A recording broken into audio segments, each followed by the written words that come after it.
1945 সালের 6ই আগস্ট সকাল 8:15 শহরের আকাশ একদম চকচকে। মানুষ বেরিয়ে পড়েছে কর্মের সন্ধানে, বাড়ির মেয়েরা ব্যস্ত রান্নাতে, বাচ্চারা তৈরি হচ্ছে স্কুলে যাওয়ার জন্য। তারা কেউ জানতো না একটু পরে তাদের সব শেষ হয়ে যাবে, ধ্বংস হয়ে যাবে। তারা বিলীন হয়ে যাবে চিরতরের মতো, বন্দী হয়ে যাবে ইতিহাসের পাতায়, এবং সবকিছু শেষ হয়ে যাবে তাদের জীবন থেকে। মানব ইতিহাসের দুটি কলঙ্কিত দিন হচ্ছে 1945 সালের 6ই আগস্ট এবং 9ই আগস্ট। এই দিন জাপানের দুটি শহর হিরোশিমা এবং নাগাসাকিতে প্রথম পারমাণবিক বোমা বিস্ফোরণ করা হয়, যার ফলে মারা গিয়েছিল লক্ষ লক্ষ মানুষ। বন্ধুরা, এই ভিডিওতে আমরা দুটি প্রশ্নের উত্তর খোঁজার চেষ্টা করব। প্রথম, পারমাণবিক বোমা কি? দ্বিতীয়, হিরোশিমা ও নাগাসাকি শহরে বিস্ফোরণ ও তার ফলাফল।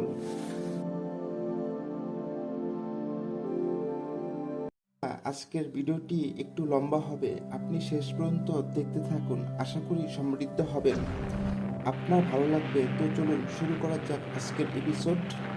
প্রথমেই আমরা যে বিষয়টি সম্পর্কে আলোচনা করব তা হলো পারমাণবিক বোমা কি এবং কিভাবে তা কাজ করে।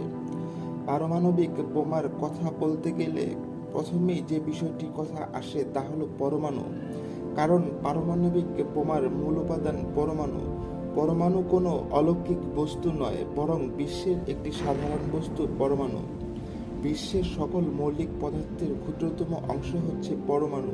এই মহাবিশ্বের আমরা যা কিছু চোখে দেখতে পাই আর যা কিছু চোখে দেখতে পাই না, সকল কিছুই পরমাণু দ্বারা গঠিত।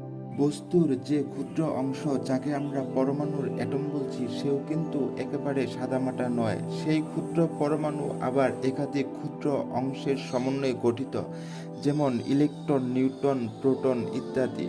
পরমাণুর অভ্যন্তরীণ গঠন একটি সৌরজগতের মতো। যেমন সৌরজগতের অভ্যন্তরে আছে সূর্য, সূর্যকে কেন্দ্র করে ঘুরছে অন্যান্য গ্রহগুলো, ঠিকই তেমনি পরমাণুর কেন্দ্রে আছে নিউক্লিয়াস। নিউক্লিয়াসের চারপাশটা শূন্যস্থান। এই শূন্যস্থানে রয়েছে ইলেকট্রন, যার নিউক্লিয়াসের চারপাশে ঘুরপাক খাচ্ছে সৌরজগতে গ্রহদের মতো। নিউক্লিয়াসের ভিতরে খুব ঘনভাবে অবস্থান করছে প্রোটন এবং নিউট্রন। এটা ছিল পরমাণুর গঠন সম্পর্কিত একটি সাধারণ সংক্ষিপ্ত ধারণা। এই ধারণাটি পারমাণবিক বোমা কিভাবে কাজ করে সেটা বুঝতে প্রয়োজন হবে, তাই আগেই একটু আলোচনা করে নিলাম। এবার পারমাণবিক বোমা সম্পর্কে আলোচনা করা যাক। পারমাণবিক বোমা প্রধানত দুই ধরনের হয়, একটি হলো এ বোম বা অ্যাটমিক বোম এবং দ্বিতীয়টি হলো এইচ বোম বা হাইড্রোজেন বোম। আজকে আমাদের প্রধান আলোচ্য বিষয় হলো হিরোশিমা এবং নাগাসাকিতে বোমা বিস্ফোরণ। যেহেতু সেখানে অ্যাটমিক বোমা ব্যবহার করা হয়েছিল, তাই অ্যাটমিক বোম সম্পর্কে জানব। প্রয়োজন হলে অন্য কোনো এপিসোডে আমরা হাইড্রোজেন বোম সম্পর্কে আলোচনা করব। এই অ্যাটমিক বোম যা বানানোর জন্য প্রধান যে উপাদানটি ব্যবহার করা হয় তা হলো ইউরেনিয়াম। ইউরেনিয়াম অত্যন্ত ভারী তেজস্ক্রিয় পদার্থ। 2016 সালের রিপোর্ট অনুযায়ী সবচেয়ে বেশি ইউরেনিয়াম উৎপাদনকারী দেশ হলো কাজাখস্তান, তারপর কানাডা, অস্ট্রেলিয়া। পারমাণবিক বোমা তৈরির জন্য যে ইউরেনিয়াম ব্যবহার করা হয়, তার নিউক্লিয়াসে একটি মুক্ত নিউট্রন আঘাত করলে ইউরেনিয়াম পরমাণু পৃথক অংশে ভেঙে পড়ে। অর্থাৎ ইউরেনিয়াম ধ্বংস হয়ে দুটি নতুন মৌলিক পদার্থের সৃষ্টি হয়। এই নতুন পদার্থের একটির নাম বেরিয়াম পরমাণু এবং অপরটি ক্রিপ্টন পরমাণু।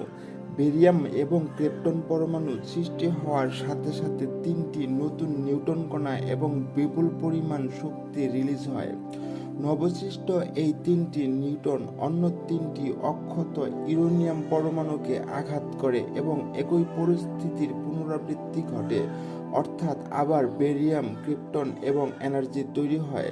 ইউরেনিয়াম পরমাণুর খণ্ডিত হওয়ার এই প্রক্রিয়াকে ফিউশন বলে। পরমাণু বিভাজন হয়ে যে নতুন নিউট্রন জন্ম দেয় তা আবার অন্য পরমাণুকে আঘাত করে। এইভাবে প্রক্রিয়াটি ধারাবাহিকভাবে চলতে থাকে, বলা হয় চেইন রিঅ্যাকশন। এই প্রক্রিয়াটি ভীষণই দ্রুত গতিতে চলতে থাকে এবং মুহূর্তেই একটি ছোট স্থান থেকে অনেক বড় এলাকার তা ছড়িয়ে পড়ে। তাপ শক্তি শক্তি, যান্ত্রিক শক্তি এবং বিদ্যুৎ শক্তি রূপে। এবার প্রশ্ন হলো, এই বিপুল শক্তি কিভাবে সৃষ্টি হয়?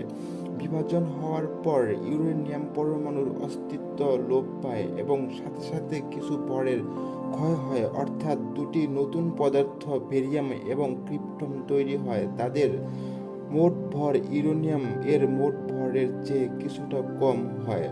এই হারানো ভর শক্তিতে রূপান্তরিত হয়। পদার্থ যে শক্তিতে রূপান্তরিত হয় তা বিজ্ঞানী আইনস্টাইন প্রথম ধারণা করেছিলেন। ইউরেনিয়াম এর বিভাজন প্রক্রিয়াটি ঘটার সময় সামান্য পরিমাণ ভর শক্তিতে রূপান্তরিত হয় এবং তা আইনস্টাইনের E=mc² এর সূত্র অনুযায়ী কাজ করে। এখানে বলা হয় যে একটি অতি ক্ষুদ্র ভরই বড় শক্তিতে রূপান্তরিত হতে পারে। আইনস্টাইনের E=mc² হচ্ছে পরমাণু বোমা তৈরির মূল সূত্র। বিভাজন বিক্রিয়ার কারণে খুব অল্প পরিমাণ পদার্থ থেকে বিশাল পরিমাণ শক্তি নির্গত হয়। আধুনিক 1000 কেজির একটি নিউক্লিয়ার পরমাণু বোমার বিস্ফোরণ ক্ষমতা প্রচলিত প্রায় 1 বিলিয়ন কেজি এর প্রচণ্ড বিস্ফোরক দ্রব্যের চেয়েও বেশি। প্রচলিত বোমের সমান আকারের একটি পারমাণবিক বোমা দ্বারা একটি শহরকে ধ্বংস করে দেওয়া যায়। বন্ধুরা, আশা করি বুঝতেই পারলেন যে পারমাণবিক বোমা কি দিয়ে তৈরি হচ্ছে এবং কিভাবে পরমাণু ভেঙে ভেঙে নতুন পরমাণু সৃষ্টি হচ্ছে এবং তা কিভাবে বিশাল এলাকা জুড়ে ধ্বংসযজ্ঞ চালায়। তো এই ছিল পারমাণবিক বোমা সম্পর্কে খুবই জেনারেল একটি ধারণা। বিস্তারিত আলোচনা করতে গেলে অনেক সময় এর প্রয়োজন, তাই সবার বোঝার মতো করে সংক্ষেপে আলোচনা করলাম। আপনি যদি আরও বিস্তারিত জানতে চান তাহলে কমেন্ট করে জানান। এবার আসা যাক হিরোশিমা এবং নাগাসাকিতে পারমাণবিক বোমা বিস্ফোরণ প্রসঙ্গে। 1945 সালের যুদ্ধক্ষেত্রে প্রথম দুটি পারমাণবিক বোম ব্যবহার করা হয়, যার ফলে মারা গিয়েছিল লক্ষ লক্ষ মানুষ। এই ঘটনাকে কেন্দ্র করে গোটা বিশ্ব তীব্র নিন্দা করেছিল, কিন্তু আমেরিকা মনে করেছিল তারা যেটা করেছে বেশ করেছে। 1945 সালের 6 আগস্ট সকাল 8:15 জাপান এর রাজধানী টোকিও থেকে 676 কিলোমিটার দূরে অবস্থিত হিরোশিমা শহরে মাত্র কর্মচঞ্চল হয়ে উঠেছে। হঠাৎ হিরোশিমার আকাশে দেখা যায় একটি বোয়িং বিমান। সে ছুঁড়ে মারল পৃথিবীর আকাশ থেকে প্রথম পারমাণবিক বোম। আর তার ঠিক 3 দিন পর 9 আগস্ট নাগাসাকিতে ফেলা হলো দ্বিতীয় বোম। আর তারপর থেকে কোনোদিন কোনো যুদ্ধে পারমাণবিক বোমা ফেলা হয়নি। হিরোশিমা শহরে যে বোমটি ফেলা হয়েছিল তার নাম লিটল বয়। এটি লম্বায় 10 ফুট, ওজনে 4400 কেজি এবং ব্যাস 28 ইঞ্চি। বোমটির মধ্যে 64 কেজি ইউরেনিয়াম ছিল এবং যার মধ্যে 1 কেজিরও কম নিউক্লিয়ার ফিউশন ঘটায়। হিরোশিমাতে যে বোম ফেলা হয়েছিল তা ফেলার মাত্র 1 ঘন্টা আগে সিদ্ধান্ত নেওয়া হয়েছিল। হিরোশিমাতে ফেলা লিটল বয়কে নিয়ে আসার জন্য যে বিমানটি ব্যবহার করেছিল তার নাম ছিল ইনোলা গে। এই বিমানটিতে সায়ানাইটের 12টি বড়ি রাখা ছিল, যে যদি কোনো কারণে মিশন ফেল হয়ে যায় তাহলে পাইলট সহ সমস্ত ক্রু মেম্বাররা 12 বড়িটি খেয়ে মৃত্যুবরণ করতে পারবে, তাই ভেবে। নাগাসাকিতে যে বোমটি ফেলা হয়েছিল তার নাম ছিল ফ্যাটম্যান। এটির ওজন ছিল 4670 কেজি এবং লম্বায় 10 ফিট 8 ইঞ্চি। এই বোমটিতে 6.4 কেজি প্লুটোনিয়াম ব্যবহার করা হয়েছিল।